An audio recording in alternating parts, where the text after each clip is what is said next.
Salut YouTube, tu t'apprêtes à regarder une VOD d'un de mes streams Twitch. Je t'invite à t'abonner à la chaîne YouTube si tu ne veux pas rater des replays. Autrement, je t'invite à t'abonner à mes autres réseaux sociaux, comme ça tu pourras voir les lives en direct et participer aux discussions dans le chat. À bientôt. Je voulais faire un petit bilan sur l'année qui s'est écoulée. En vrai, les 7 mois là. Au début d'année, j'avais peur de ne pas pouvoir sortir le jackpot, mon premier EP solo. J'avais peur parce que je ne savais pas si j'allais faire les choses à temps, je ne savais pas si j'allais pouvoir faire un clip ou deux, je ne savais pas si j'allais trouver des endroits pour filmer, etc. Finalement, je me suis organisé avec mon gars. Bref, tu m'as vu tout faire, hein. À part peut-être générer les images pour la couverture. On a enregistré tout en live. Tout a été enregistré en live, mixé en live, masterisé peut-être pas, je sais pas. Packagé. Mais j'ai même uploadé la musique en live maintenant que j'y pense, c'est vrai. J'avais tout fait en live. Donc du coup, la meilleure réception depuis le temps que je mets de la musique sur les plateformes, tout le monde a soutenu. J'ai demandé à quelques personnes de partager également. J'ai eu des personnes que j'avais oubliées qui sont dans mon cercle, qui ont partagé, etc. Ouais, meilleur démarrage de ma musique sur les plateformes. Et du coup, ça m'a motivé à continuer le format album. Le truc, c'est que je me dis, j'ai pas beaucoup posté cette année sur les plateformes, et comme c'est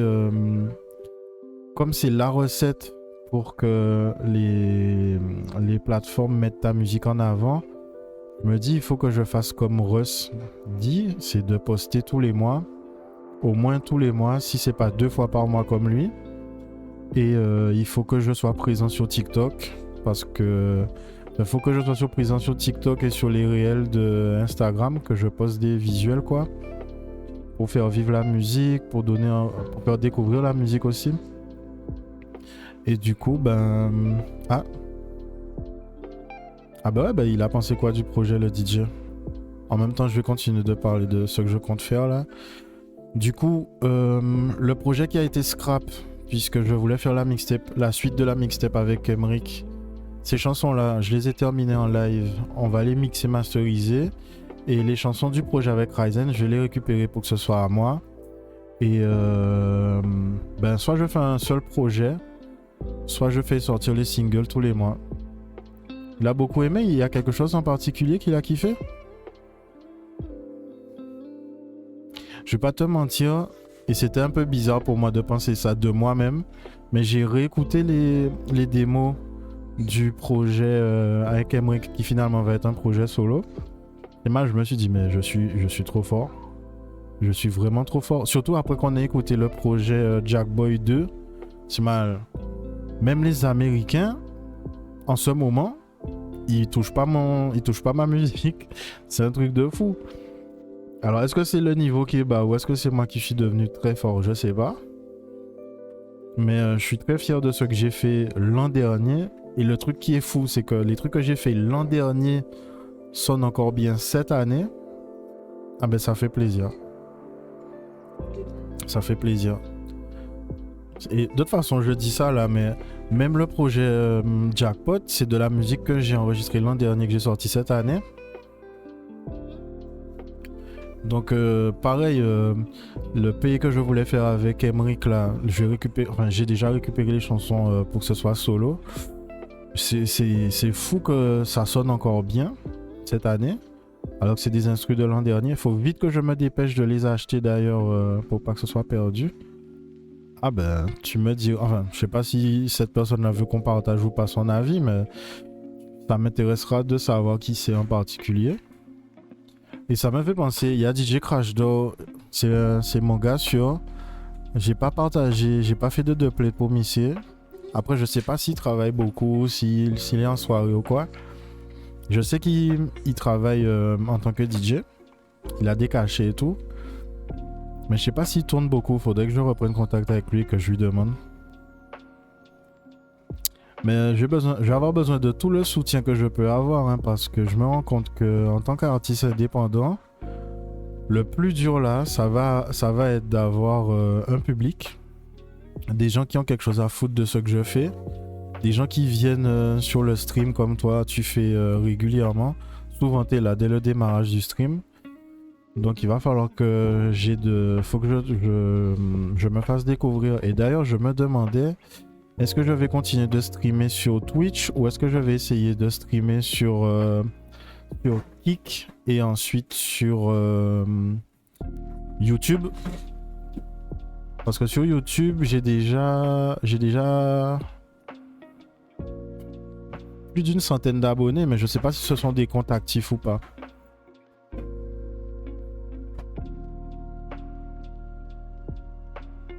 Du coup, faudrait que j'essaie de faire découvrir mon compte ou ma musique à travers soit Kick, soit YouTube.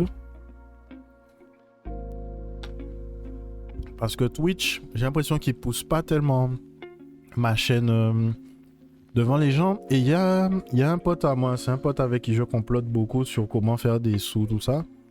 Il s'est envoyé une vidéo de Locklear et le mec il disait les jeux auxquels on joue souvent, c'est des jeux où il n'y a pas beaucoup de spectateurs. Et du coup, je me disais, mais avoir quelques personnes passionnées qui découvrent ta chaîne, ça va être intéressant. Mais le truc, c'est que les quelques personnes qui sont passionnées des quelques jeux auxquels on joue, ben, ils sont pas forcément connectés en même temps, en fait.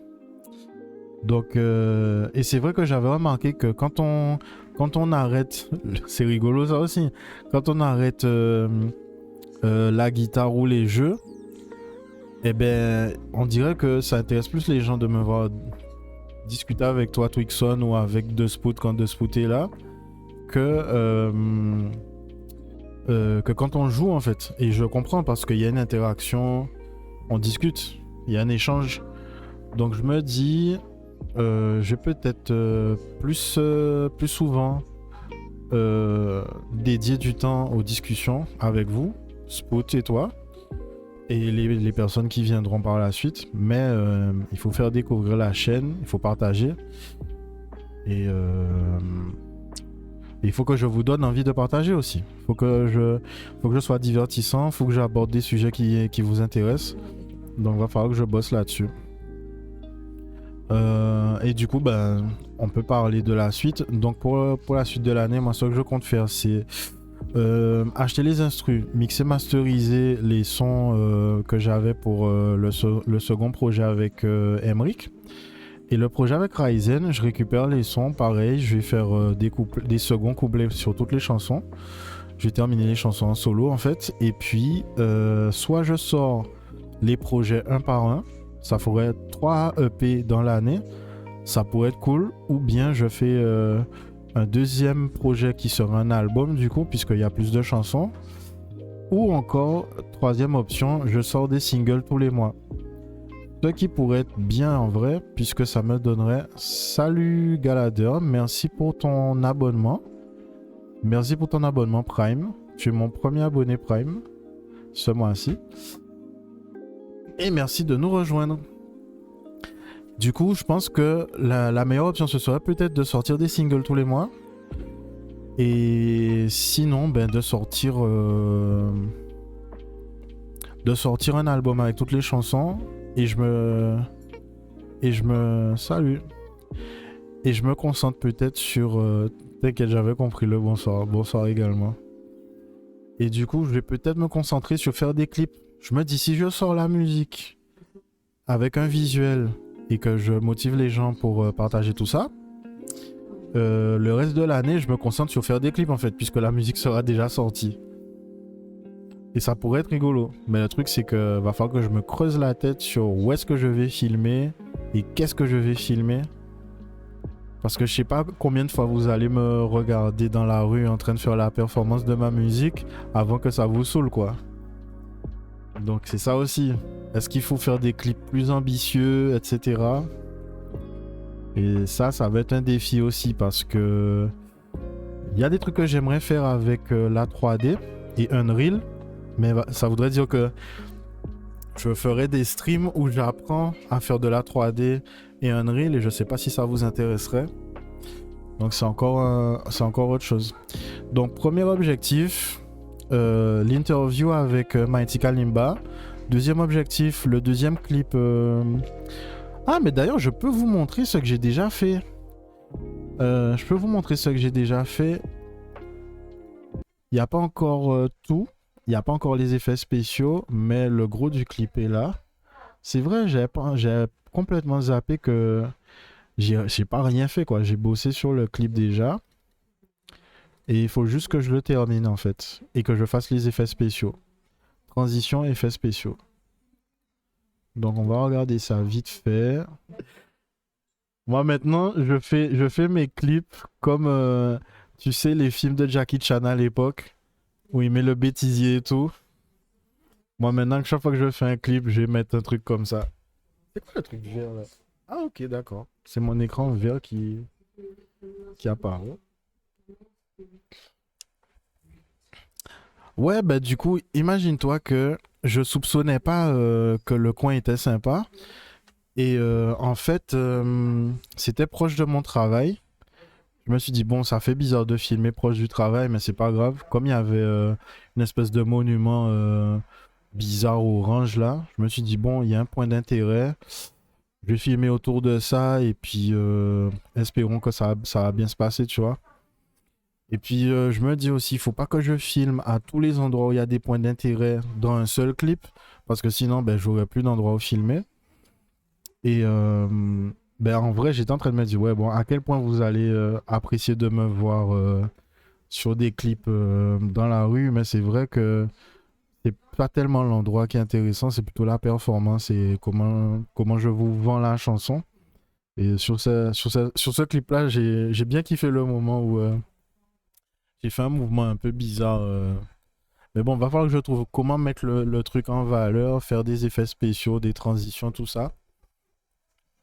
Mais je veux terminer l'interview de Mighty Kalimba avant parce que l'interview de Mighty Kalimba, mine de rien, ça date d'avril. On est en juillet. C'est toujours pas sorti. Et j'ai édité des clips, j'ai édité des clips il y a 2 3 jours. Et c'était inspirant de fou. Quand il raconte les anecdotes avec défunt Al Capone, paix à son âme. Et le fait que les gars, ils couillonnaient leurs parents. Mighty Kalimba, lui, couillonnait ses parents pour aller à Grand Camp. Et Al Capone, il couillonnait ses parents pour aller à Sainte-Rose. Juste pour faire de la musique, par amour du truc, tu vois. Donc je me dis, ouais, ce sont des informations qui doivent sortir. C'est inspirant. J'espère que ça va inspirer des gens. Mais surtout, je me dis, j'ai failli perdre l'interview. J'ai perdu un disque dur de 3 Tera. D'ailleurs, faut que je vois si je peux remplacer ça ce mois-ci. Et que je fasse des tâches d'entretien automatisées aussi. Je suis informaticien, j'aurais dû faire ça. Pour que mon disque dur ne meure pas la prochaine fois. Et surtout que je mette des choses comme ça en sécurité, quoi. Heureusement, ouais, j'ai perdu 3 Tera. J'ai perdu 3 Tera, mais c'était un disque dur qui me servait pour la synchronisation de mes masters de ma musique et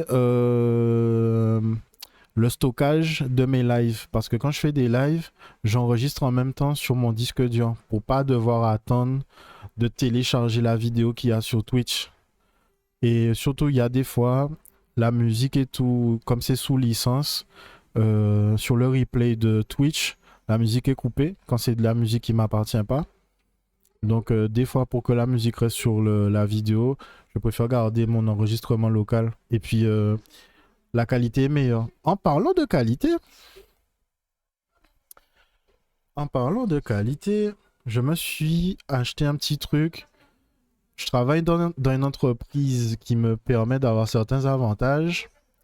Et je me suis acheté un petit truc pour de la création de contenu. C'est une DJI Osmo Action 4. C'est une caméra qui est prévue pour les gens qui font des sports extrêmes, tout ça, à la mode GoPro. Sauf que, contrairement au GoPro, ces appareils-là, ça surchauffe pas. et la batterie ne descend pas par rapport à la chauffe de l'appareil. Et du coup, le fait que l'appareil ne chauffe pas, ça fait en sorte que la batterie dure. Mais pour ce que je compte faire, j'aurai pas ces soucis-là, je pense. Dimanche, j'ai une pince qui arrive et j'ai une carte mémoire qui arrive. Et pourquoi ça va être intéressant? Ça va être intéressant pour le contenu guitare que j'ai l'intention de créer. Donc, j'ai l'intention de m'exercer à la guitare, de documenter et de vous le partager, soit sur TikTok, soit sur YouTube. Mighty Kalimba m'avait recommandé de documenter mon évolution à la guitare, mon apprentissage pour si jamais il y a des gens qui veulent apprendre à jouer de la guitare, qu'ils aient un mec antillais qui en parle parce que, par exemple, on a le... Je vais remettre le playback d'ailleurs. On a le guitariste là sur les réseaux. Il y a un guitariste antillais qui met souvent en avant la guitare en Afrique et la guitare compas, la guitare zouk et tout. Mais ce mec-là, à moins que je me trompe, il n'a pas de contenu éducatif où il explique comment il est devenu fort, comment il est devenu puissant à la guitare.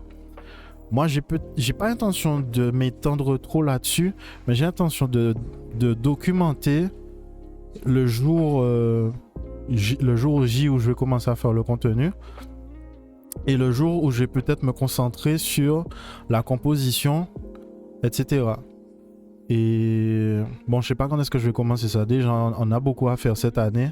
Même si on est déjà en juillet, il reste beaucoup de mois, beaucoup de jours devant nous. Donc, l'interview avec Mighty Kalimba, le clip de Sauce Requin, et ça fait plaisir que tu me dises que déjà là, tu trouves ça beau. Donc, quand je vais faire tout le travail qu'il y a à faire, j'imagine que ce sera encore plus joli. Et une fois que ça c'est fait, on va se concentrer sur le mixage mastering du projet qu'on devait faire avec Emric qui devient un projet solo. Et ensuite de terminer les chansons du projet qu'on devait faire avec Ryzen, mais qui va pas être possible parce que il n'a pas pu venir à Marseille et j'ai l'impression que la vie à Paris fait qu'il n'a pas beaucoup de temps à me dédier pour ce projet-là. Donc aucune rancune, c'est la famille, c'est Def Whisper, c'est Get Money Def. Donc on va se capter une autre fois. J'espère juste que tu vois qu'il n'y aura pas une tragédie comme avec Lil Weed, que tout le monde va rester en bonne santé, que ça va bien se passer, tu vois. Ah oui, un dernier truc aussi que j'ai pas dit par rapport à cette caméra-là. Cette caméra-là, là où c'est bien et ça va être rentable, ça va être intéressant pour le contenu à la guitare, ça va être intéressant pour faire des clips et ça va être intéressant parce que ça va devenir une webcam. Ça va être quelque chose que je vais pouvoir utiliser en webcam et je vous montre pourquoi c'est intéressant du coup.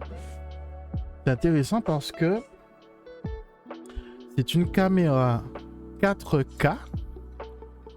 Donc déjà là, c'est cool. Mais c'est une caméra 4K que tu peux brancher en USB et utiliser comme une webcam. Alors, je me suis rendu compte de ça le jour où j'allais acheter la caméra. Et je vais vous montrer ça tout de suite. Il va y avoir une grosse différence de qualité, je pense. Ah ben voilà, c'est passé direct dessus. Bim! Et là, on a une caméra 4K. Donc quand je l'aurai sur son support et tout, qui est fait pour ça, ça devrait être meilleur. Bon, en basse luminosité, j'ai l'impression que c'est pas ouf. Laisse-moi regarder. FOV, ajustement de l'image, défaut. Perso, défaut, portrait. Ah, je peux même mettre en mode portrait. Qui voilà, c'est en mode portrait. Je sais pas, ça change rien. Bon, quelquefois. Bref, donc, ça va me servir plus tard de webcam 4K. Comme ça, je vais rentabiliser. J'ai failli prendre le modèle au-dessus, mais il n'avait pas en stock. Donc c'est peut-être un investissement que je ferai plus tard. En vrai, le calibrage de la lumière est un petit peu mieux sur ma webcam, hein. Je vais pas mentir. Donc beaucoup de choses se passent doucement, mais sûrement. Voilà pour ce qu'on va faire cette année. C'est une dinguerie ce qui s'est passé dans cette vidéo. Oui. Bon, alors du coup, je t'invite à t'abonner à gauche ou à droite. Je ne me rappelle plus où ça se passe exactement. Et il y a aussi un clip à gauche ou à droite. Je ne sais plus exactement. Abonne-toi à la chaîne, like, commente, partage. Et n'hésite pas à me suivre sur les autres réseaux sociaux. Comme ça, tu pourras voir mes lives en direct, participer. Voilà. Ben, je te souhaite de passer une bonne journée. À la prochaine vidéo.